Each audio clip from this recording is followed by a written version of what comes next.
bienvenue sur le podcast Job Révolution, le podcast qui t'accompagne dans ton évolution. Je suis Stéphie Lechkowski, formatrice d'adultes, spécialiste en reconversion et en insertion professionnelle. Si tu te poses ces questions, comment retrouver du sens et avoir confiance en toi, comment travailler autrement ou faire une reconversion, comment sortir de ta carapace et trouver ta place, Job Révolution est fait pour toi. Chaque semaine, découvre les conseils de personnes inspirantes pour trouver ta voie et les secrets de recruteurs pour t'accompagner dans ta recherche d'emploi. Si tu aimes ce podcast, je t'invite à t'abonner et à le partager. Bonne écoute!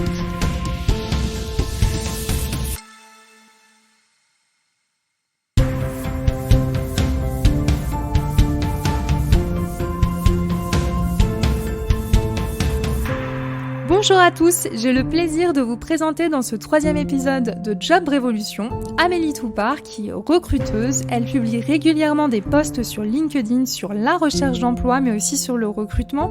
Je vous invite à la suivre mais également à suivre cet épisode qui vous permettra de connaître ses conseils sur la recherche d'emploi et aussi ses anecdotes sur le recrutement.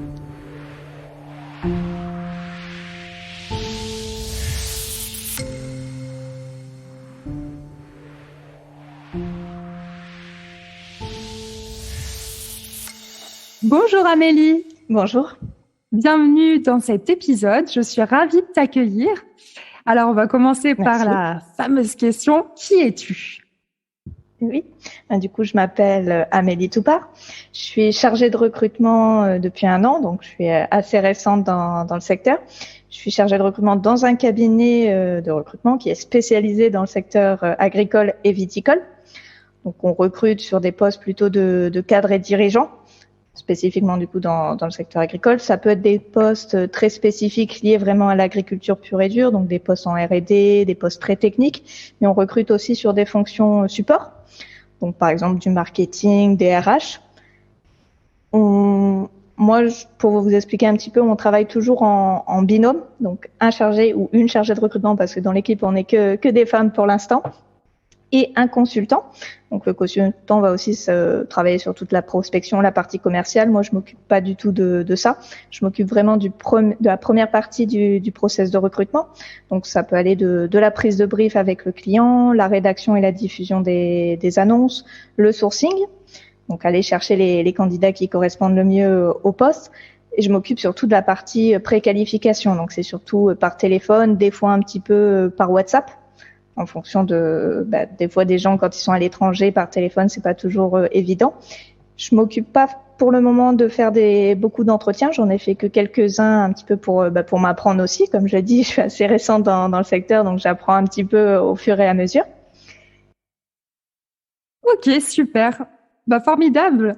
C'est ce qui est super intéressant en plus dans ta présentation et je te remercie d'avoir pris le temps aussi de le faire. C'est l'explication en fait de ton métier parce qu'en fait, grâce à toi, pour les auditeurs, il y a aussi une meilleure compréhension du process de recrutement. Parce que quelque part, le recrutement, dans le recrutement, il y a plusieurs métiers aussi. Donc, c'est intéressant de voir à quel moment toi tu interviens. Et puis surtout, du coup, ça permet aussi de pouvoir adapter aussi les questions et aussi les conseils que tu vas pouvoir donner. C'est ça. Et justement, la première question qui compte beaucoup pour moi, c'est justement, qu'est-ce que tu penses du recrutement des profils qui ont fait une reconversion professionnelle ? C'est une vaste question, mais du coup, je vais parler plus de mes connaissances du secteur agricole. Il faut savoir que c'est un secteur où traditionnellement, c'est beaucoup de gens qui sont déjà issus du secteur. Donc des fils ou des filles de personnes dans le secteur, des petits-enfants de personnes. Par exemple, quand on va dans les écoles d'ingénieurs agricoles, il y a une majorité de gens qui ont déjà un pied dedans. Donc, c'est vrai, pendant très longtemps, les entreprises du secteur, la reconversion, on n'en parlait pas ou quasiment pas. C'était que des profils avec un parcours assez linéaire, des personnes qui ont fait des études dedans, qui ont fait leur stage, leur alternance, qui ont commencé directement dans le secteur. Aujourd'hui, et plus particulièrement depuis le Covid, il y a une remise en cause un petit peu des choses. Les gens veulent de plus en plus avoir du sens. Donc, dans le secteur agricole, on a de plus en plus de gens qui ont fait des reconversions et qui viennent du coup dans le secteur. Et l'inverse est aussi vrai. Il y a des gens qui étaient dans le secteur agricole qui décident pour différentes raisons de partir et de changer de secteur d'activité. Donc actuellement, il y a encore des entreprises malheureusement qui sont assez fermées là-dessus, qui ont une idée assez précise du parcours un petit peu classique d'une personne. À l'inverse, il y a aussi plein d'autres entreprises qui sont très ouvertes, qui veulent justement trouver des profils divers, avoir une diversité de parcours. Bon, après, malheureusement, c'est pas encore la majorité, pour tout vous dire, dans le secteur agricole, mais c'est justement aussi notre travail en tant que cabinet de recrutement. On est là aussi pour apporter beaucoup de conseils, beaucoup d'accompagnement aux entreprises. Donc, c'est aussi ce qu'on fait, nous, dans notre quotidien, justement, de rencontrer les personnes qui ont fait des reconversions et appuyer aussi la candidature et pourquoi pas même essayer d'argumenter au maximum auprès des entreprises pour leur dire allez-y, quoi. Il y a beaucoup de choses à voir chez des personnes en reconversion. Ok, merci beaucoup. Et puis, ce qui est aussi intéressant, c'est de savoir, quelque part, du coup, ça fait 1 an que tu es dans le recrutement. Donc, c'est plutôt frais, ça va être simple comme question. Qu'est-ce qui t'a marqué, en fait? Est-ce que tu as un recrutement d'une personne qui t'a particulièrement marqué? À cette question, j'ai tout de suite un exemple qui me vient parce que c'était un des tout premiers postes que j'ai fait. C'était un poste, je vais pas décrire précisément, mais c'était en informatique. Et c'est vrai que pour le coup, nous, c'est pas les postes qu'on fait la plupart du temps. C'était dans une coopérative agricole, mais c'était informatique. Donc des choses que je connaissais pas forcément, avec tout un vocabulaire, des compétences techniques que forcément je ne maîtrisais pas. Et c'est un poste où il y a eu énormément de réponses annonces. Donc il a fallu que je fasse un tri, trouver les personnes qui, au vu du CV, à mon humble avis, correspondaient le mieux. Et il s'est passé qu'il y a un monsieur à qui j'ai répondu non, qui m'a répondu par mail en me faisant un mail très détaillé, point par point, de pourquoi il pense que le poste lui conviendrait parfaitement. Et il s'avère qu'il avait parfaitement raison, il correspondait parfaitement au poste. Au final, c'est lui qui a été recruté même. Donc déjà, le premier conseil qu'on peut dire, c'est des fois, ça vaut le coup de renvoyer un mail au recruteur pour lui dire, écoutez, je pense que je suis la personne idéale, ça peut servir. Mais surtout, là, le point important, c'est dans son CV, je comprenais pas du tout quel était le rapport avec le poste. Il n'y avait pas forcément les mêmes mots-clés. J'arrivais pas à comprendre quel était le rapport, les missions, exactement ce qu'il a fait. Ça me paraissait pas clair. Donc, c'est pour ça que j'avais répondu non. Alors que si dès le début, il avait un petit peu plus travaillé son CV, marqué les bons mots-clés, les bonnes compétences qui étaient marquées dans l'annonce, je l'aurais sans doute directement contacté et ça aurait été plus vite. Là, en l'occurrence, il a eu de la chance de me renvoyer un message que je le rappelle, il a été recruté. Mais malheureusement, ça aurait pu passer à la trappe et ne pas avoir le poste juste parce que il manquait les infos qu'il fallait sur le CV.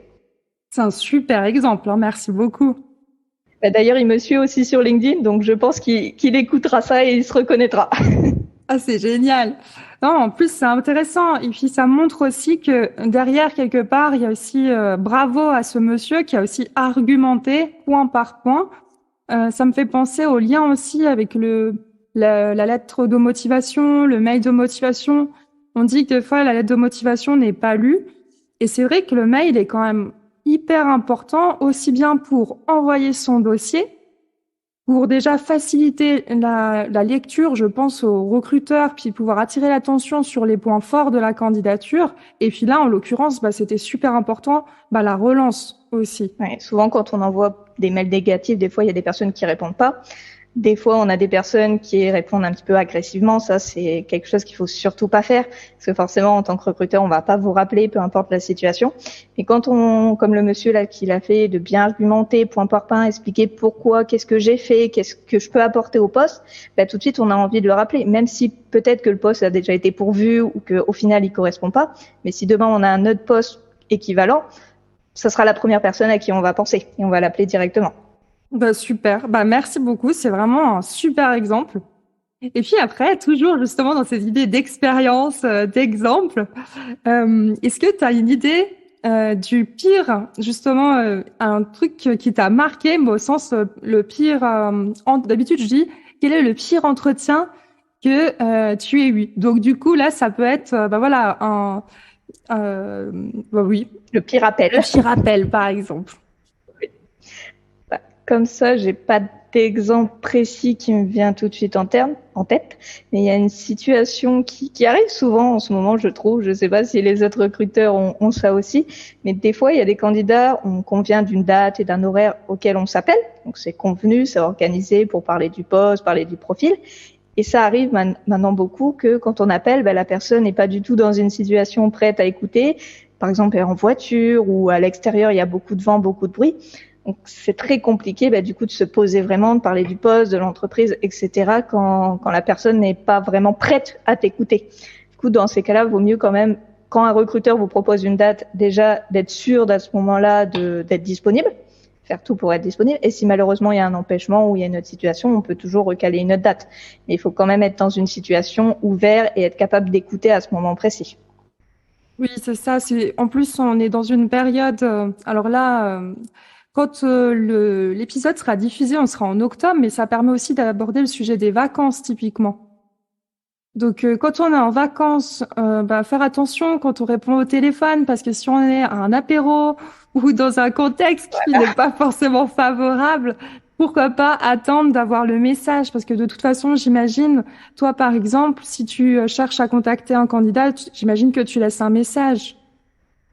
Alors maintenant, ce que j'ai décidé de faire justement pour éviter ces situations où on appelle tout de suite quelqu'un et il n'est pas du tout à l'écoute à ce moment-là, c'est d'abord j'envoie soit un SMS, soit un mail pour me présenter, expliquer que je souhaite lui parler d'un poste et du coup caler un rendez-vous, un moment précis où la personne sera disponible. C'est ce qui me paraît le plus simple. Comme ça, déjà, si la personne n'est pas du tout à l'écoute d'une opportunité, tant pis.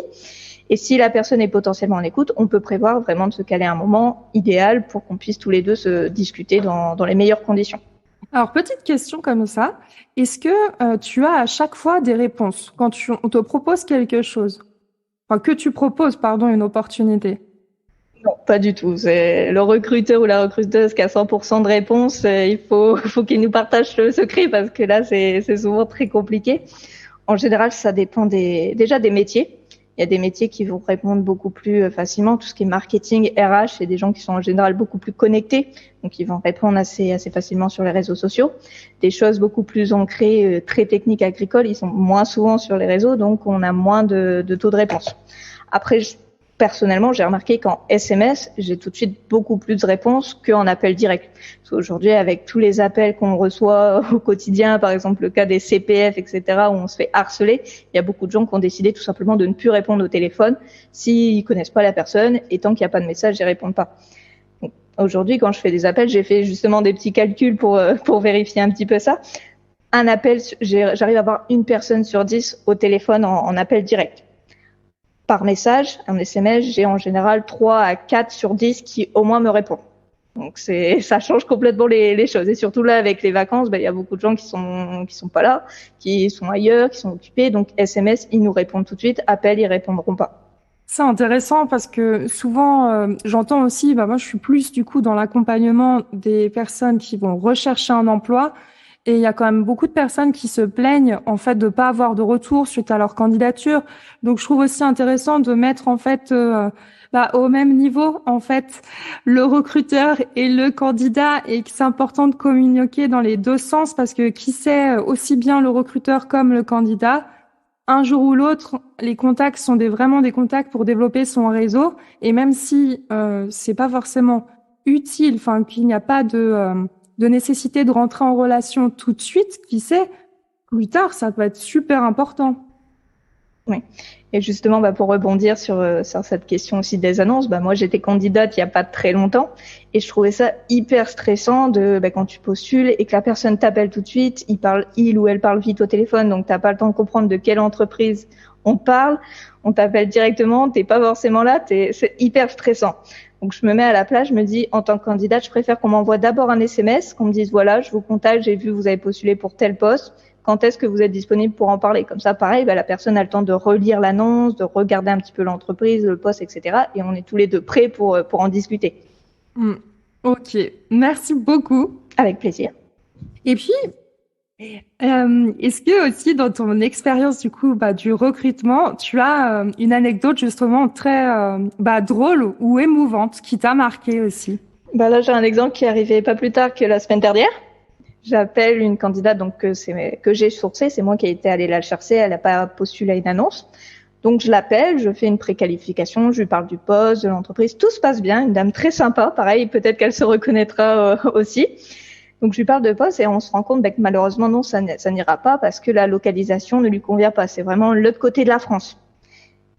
Sur le moment, je dis rien, mais je me dis dans ma tête, c'est bizarre, quand j'ai sourcé que dans la localisation précise. Donc comment ça se fait que j'appelle pour ce poste?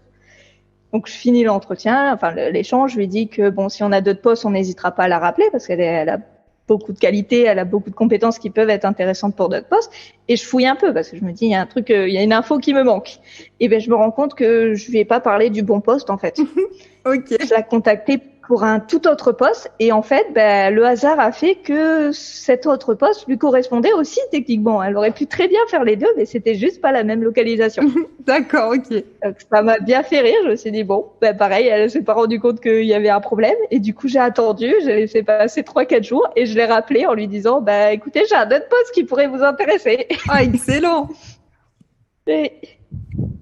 Ok. Et puis du coup, à travers ton expérience, peut-être aussi même toi en tant que candidate, mais aussi en tant que recruteuse, avec le recul, quels sont les 3 conseils que tu donnerais aux candidats pour améliorer leur démarche dans leur recherche d'emploi?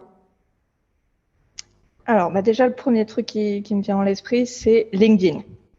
Déjà, avoir un profil LinkedIn prêt. Avoir une photo, une bannière, marquer clairement quel type de poste vous recherchez, avoir vos expériences qui sont écrites parce que quand vous postulez, même quand vous postulez avec un CV, la plupart des recruteurs vont quand même aller sur LinkedIn. Aujourd'hui, LinkedIn, c'est l'outil principal de la plupart des recruteurs. Donc, quoi qu'il arrive, on va y aller.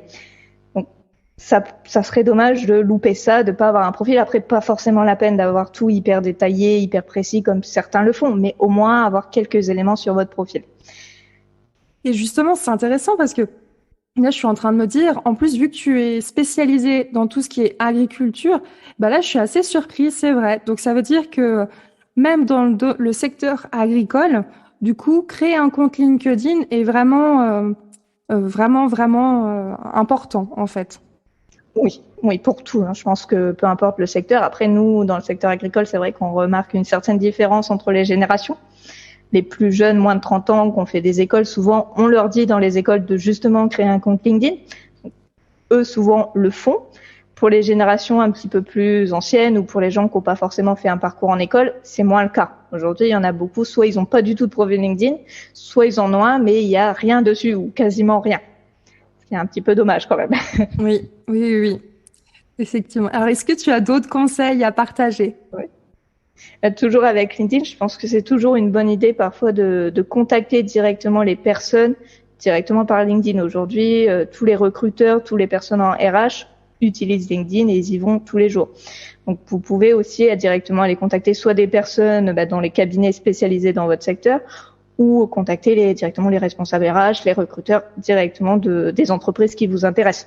Après, peut-être que la personne n'aura pas de poste à ce moment-là à vous proposer, mais ça vaut toujours le coup d'échanger, d'envoyer un CV, comme ça vous êtes dans la base de données et si demain il y a un poste qui s'ouvre, vous pourrez potentiellement être contacté pour rentrer directement dans l'entreprise. Ok, super. Merci beaucoup. Donc, la prise de contact aussi sur LinkedIn. Oui. Et en général, je pense que ça fonctionne bien. Moi, j'ai eu pas mal de cas comme ça de personnes qui me contactaient, j'avais leur CV, je partage leur CV avec mes collègues et des fois on a des postes qui correspondent parfaitement, donc on les appelle tout de suite et on enchaîne sur le processus de recrutement. Ok. Est-ce que tu as un dernier conseil à partager? Oui, du coup, lié un petit peu à ce qu'on a dit tout à l'heure avec le candidat en informatique, faire très attention aux mots-clés à utiliser. On le répétera jamais assez, mais il faut personnaliser vos CV. Si malheureusement vous mettez pas les bons mots-clés, déjà il faut savoir qu'il y a certaines entreprises qui utilisent des robots qui vont présélectionner les CV. Et s'il n'y a pas le bon mot-clé, votre CV il passera la trappe. Donc bien regarder l'annonce, regarder quels mots ressortent en particulier et appliquer du coup ces mots-clés directement sur le CV. Exact. Alors là, je vais donner aussi une petite astuce supplémentaire pour celles et ceux justement qui se demandent comment aller chercher les mots-clés. Alors, il y a une utilisation toute bête, mais pour ceux qui sont fans de Stabilo, c'est mon cas. Vous utilisez votre Stabilo et c'est simple, vous repérez en fait les mots qui se répètent et les mots-clés par rapport à l'activité. Si vous n'êtes pas fan de Stabilo, vous pouvez aussi utiliser par exemple des sites internet qui s'appellent Nuages de mots et ça va vous permettre d'aller repérer en fait quels sont les mots-clés sur une page. Donc ça, je le mettrai dans le descriptif du podcast. Est-ce que tu as d'autres conseils ou pour toi c'est déjà pas mal? Je pense que c'est déjà pas mal. Avec ça, ça peut permettre de bien commencer en tout cas sa recherche d'emploi. Ok. Et puis par rapport au recrutement, donc voilà, ça fait 1 an maintenant que tu es dans ce secteur. Est-ce que tu penses, à mon avis, quelles sont les évolutions possibles de méthodes de recrutement? Alors, c'est une question quand même assez difficile puisque pour le coup, je pense que déjà il y a pas mal d'événements qui peuvent se produire et qui peuvent complètement changer les choses. On l'a vu avec le Covid dernièrement, qui a complètement remis en cause un petit peu tout dans le recrutement et personne s'y attendait. Pour le coup, c'est arrivé un petit peu par surprise. Mais je pense qu'il y a plusieurs éléments qu'on voit un petit peu changer. Aujourd'hui, il y a quand même une grande remise en cause du processus classique, on va dire, du recrutement. Donc, le fameux CV, plus lettre de motivation, plus parfois référence et entretien. Aujourd'hui, il y a beaucoup de gens qui remettent déjà en question complètement la lettre de motivation. Il y a beaucoup de recruteurs qui disent, on la lit même pas, en fait. Donc, c'est un petit peu des fois dommage. Pareil, le CV, il y a des personnes qui pensent pourquoi pas recruter sans CV. Il y a une vraie remise en question de ça. Et pareil, lié aux entretiens, etc., qui sont pas toujours très structurés, qui sont pas toujours très efficaces pour déterminer est-ce qu'une personne est parfaite et bien pour le poste ou pas. Aujourd'hui, on voit quand même se développer de plus en plus de tests différents pour justement essayer d'avoir un meilleur taux de réussite dans les recrutements. Par exemple, les tests de personnalité sont de plus en plus performants aujourd'hui. Il y a beaucoup de process de recrutement qui passent par un test de personnalité, aussi les cas pratiques qui se font de plus en plus pour essayer de déterminer un petit peu plus précisément est-ce que la personne a les compétences pour le poste ou non. Et qu'est-ce que tu penses justement de ces tests de personnalité, par exemple? Oui, ça c'est toujours un vrai débat au sein des recruteurs. Personnellement, je pense que ça peut être intéressant, mais ça doit pas conditionner un recrutement. Dans le sens où c'est pas parce que le test de personnalité n'est pas parfaitement adéquat à ce qu'on imaginait qu'il faut dire à la personne non. Refuser le candidat pour ça serait un petit peu dommage. Je pense qu'il faut d'abord se baser sur les compétences, les expériences, les compétences réelles du candidat. Et après, pourquoi pas passer au test de personnalité et voir si la personnalité peut matcher avec le reste de l'équipe et le reste de l'entreprise. Mais c'est vrai que se baser uniquement sur un test de personnalité, je pense que c'est un petit peu dommage et on va passer à côté des compétences réelles pour un poste. Ça me fait penser, moi j'utilise par exemple, je ne sais pas si tu connais le questionnaire d'intérêt Strong. Est-ce que tu connais? Non, okay. Ça ne me dit rien du tout. En fait, c'est un questionnaire qui est basé sur les intérêts professionnels et qui tient pas du tout compte des compétences ou des études qui ont été faites, etc. Et moi, pour être tout à fait honnête, j'ai mis du temps en fait à vouloir me former pour faire un test parce que j'avais peur d'enfermer les gens dans des cases. Oui. Mais je me suis rendu compte justement en faisant un sondage sur LinkedIn qu'il y avait un réel intérêt pour les tests pour mieux se connaître. Et c'est vrai que finalement, avec le recul, maintenant, je l'utilise, ce questionnaire. Et c'est vrai qu'il est super intéressant dans une démarche aussi de reconversion professionnelle ou tout simplement pour mieux se connaître. Oui.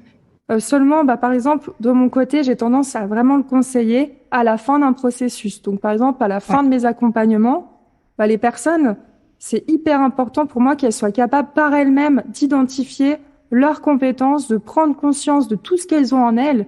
Et après, c'est super si le questionnaire vient confirmer en fait ce qu'elles ont déjà trouvé. Comme ça, ça les rend aussi responsables de leur propre histoire. Ouais. Donc voilà, je pensais que je te rejoins un petit peu sur le test. Après, qui sait, avec tout ce qui arrive, l'intelligence artificielle, etc., je suis curieuse de voir comment va évoluer le recrutement, justement. Oui. Et justement, pour rebondir aussi encore sur les tests de personnalité, c'est vrai que tous les tests ne se vaut pas. Il y en a certains qui sont beaucoup trop limités, qui, comme tu le disais, mettent les gens un petit peu dans des cases. Ça, c'est pas forcément utile. Nous, je vais parler de mon cabinet, mais on a mis en place un test qui a directement été créé juste pour nous, avec un psychologue du travail, qui est quand même très complet. Bon, le désavantage, c'est que du coup, il est un petit peu long à remplir pour les candidats. Des fois, ils sont pas très contents, mais au moins, c'est le plus complet possible. Et surtout, on explique bien, déjà, c'est pas figé dans le temps. Que, en fonction du moment où vous êtes, de votre état d'esprit, à ce moment-là, le test peut être complètement différent. Et surtout, on explique bien qu'il n'y a pas de bonne ou de mauvaise réponse. Il n'y a pas de bon ou de mauvais résultat. C'est juste un état de fait au moment précis. Où est-ce que vous en êtes dans votre tête? Où est-ce que vous en êtes par rapport à votre travail? Mais ça peut changer et ça ne veut pas dire que vous êtes une mauvaise ou une bonne personne. Ça n'a rien à voir. Ça me permet de rebondir aussi sur quand est-ce qu'on peut aussi s'autoriser à reporter une candidature, si c'est possible et si on n'est pas dans un bon mood, que ce soit pour rédiger un dossier de candidature, faire ce genre de questionnaire ou encore faire un accompagnement de développement personnel, par exemple. C'est super important pour l'avoir expérimenté avec des personnes que j'accompagne de s'autoriser à reporter aussi parce qu'en fait, on va pas se regarder de la même manière et dans un dossier de candidature, on va pas se valoriser aussi de la même manière. Ouais, je suis tout à fait d'accord. Et pareil, un entretien, si jamais il se passe quelque chose dans votre vie à ce moment-là, que vous n'êtes pas du tout dans un bon état d'esprit, ça sert à rien de se forcer à faire un appel, faire un entretien si ça ne va pas. Vaut mieux appeler le recruteur, lui dire, écoutez, je préfère décaler. Et tout se passe bien parce que vous forcez à faire un entretien alors que vous n'êtes pas du tout dans le bon état d'esprit, ça ne servira à rien, c'est une perte de temps. Alors le but d'un entretien, c'est de faire un échange, de discuter, de voir un petit peu tous les paramètres. Si vous n'êtes pas OK à ce moment-là, ça sert à rien. Autant voir à un autre moment. Merci. Ça permet en plus, tu permets justement, ça c'est l'objectif du podcast qui est tellement important pour moi, de montrer que le recrutement, c'est vraiment un moment d'humain à humain. Donc, c'est OK d'avoir des moments sans et des moments avec. Oui, ça arrive à tout le monde. OK, Amélie. Alors, est-ce que tu aurais des choses à conseiller encore qui te viennent là à l'esprit à la dernière minute ou pas? Oui, un élément. J'ai déjà discuté avec certains recruteurs la question de l'honnêteté. C'est vrai que des fois, il y a des gens qui pensent qu'il faut se forcer à répondre à toutes les questions, à tout connaître, à dire un petit peu de tout. Alors, on parlait aussi un petit peu de la reconversion. Il n'y a pas de honte à avoir fait une reconversion, on a le droit, et peu importe vos raisons, vous pouvez être juste honnête, de reconnaître pourquoi vous avez choisi de changer de secteur, qu'est-ce qui vous a attiré dans le secteur, faut être honnête. Pareil, j'avais déjà discuté de la question des fois des trous dans le CV. Selon notre vie, ça peut arriver. Il n'y a pas forcément besoin d'étaler toutes les raisons, mais il faut juste l'assumer, dire voilà, j'ai arrêté ma carrière pour telle ou telle raison, il n'y a pas de souci. Et pareil, un élément dont j'ai souvent entendu parler, qui m'arrive encore au téléphone, quand on pose une question, si vous n'avez pas la réponse ou vous ne connaissez pas, ou vous n'avez pas compris la question, il faut le dire. Il n'y a pas de souci, il n'y a pas de piège. Le recruteur ou la recruteuse n'est pas là pour vous piéger, pour voir si vous connaissez tout sur tout. Il n'y a rien de pire qu'un candidat qui va essayer de baragouiner quelque chose sur un élément qu'il connaît pas. Là, c'est rédhibitoire. Alors que quand vous dites je ne sais pas ou je n'ai pas compris, il n'y a pas de souci. On réexplique, on reparle d'autre chose. Voire même, c'est même l'occasion de dire écoutez, c'est une bonne question. Je vais aller me renseigner pour connaître la réponse, mais effectivement, c'est pas la peine d'inventer quelque chose. On n'est pas en train de tester votre. Ça m'arrive souvent. Ah oui, c'est vrai. Oui, des fois, il y a des personnes, on pose une question sur un logiciel, sur un truc technique, et ils essayent d'inventer une réponse, alors que non, si vous ne savez pas, vous ne savez pas, il n'y a pas de souci. C'est pas très grave. Ok, merci. Et puis du coup, qu'est-ce qu'on peut te souhaiter pour ces prochains mois? Quels sont tes projets? Alors déjà, de continuer à recruter, forcément, c'est le but un petit peu. Toujours aussi m'améliorer, comme on l'a dit, je suis encore jeune, je commence un petit peu dans le métier, donc j'ai encore plein de trucs à apprendre, des montées en compétences, faire aussi un petit peu plus les entretiens à l'avenir. Et on en a un petit peu parlé, mais du coup, je fais un petit peu de communication et sur LinkedIn, sur mon compte perso, et je m'occupe aussi un petit peu de la page LinkedIn de mon entreprise. Donc c'est aussi mon objectif de développer la page LinkedIn de mon entreprise, continuer à développer aussi mon profil. Ok, super. D'ailleurs, j'en profite, ça me permet de rebondir sur le fait que j'ai eu la chance de découvrir grâce à LinkedIn, grâce à tes posts. Donc vraiment, j'encourage tous les auditeurs à te suivre sur LinkedIn, donc Amélie Toupart. Ces posts sont d'une bienveillance, ça fait vraiment du bien. Si vous êtes curieux et curieuse, allez regarder parce qu'en plus, on peut s'enrichir en vocabulaire au niveau de l'agriculture. Oui, c'est ça. Et puis je te remercie parce que pour moi, tu fais partie des personnes qui montre quelque chose d'humain sur LinkedIn. Et pourtant, LinkedIn, bah, justement, c'est un réseau, un média social à travers l'ordinateur, tout ça, tout ça. Oui. Et il y a bien des humains derrière l'ordinateur. Oui. Tes posts, tes mots le démontrent. Et du coup, vraiment, je te remercie beaucoup. Et puis, bah, je te souhaite vraiment... Merci à toi. Merci. Et je te souhaite le meilleur. Et du coup, on peut te suivre sur LinkedIn. On peut suivre aussi ton entreprise. Est-ce que tu peux rappeler du coup le nom de ton entreprise? Je l'avais pas dit, mais du coup, c'est MG Consultant avec un S. Ok, très bien. Donc c'est pareil, je le mettrai dans le descriptif aussi du podcast. Bah écoute Amélie, si c'est ok pour toi, je te propose de continuer à regarder sur LinkedIn et puis oui, on se suit. Merci beaucoup, je te souhaite plein de bonnes choses. Merci à toi.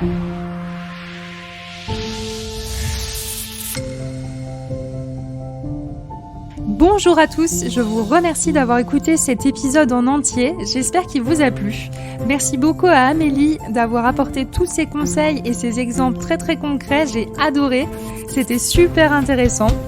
Je vous propose de partager cet épisode si vous avez aimé, mais aussi de vous abonner si ce n'est pas encore fait à Job Révolution pour pouvoir suivre le prochain épisode qui sera la semaine prochaine au sujet d'une reconversion professionnelle, voire même plusieurs. À bientôt!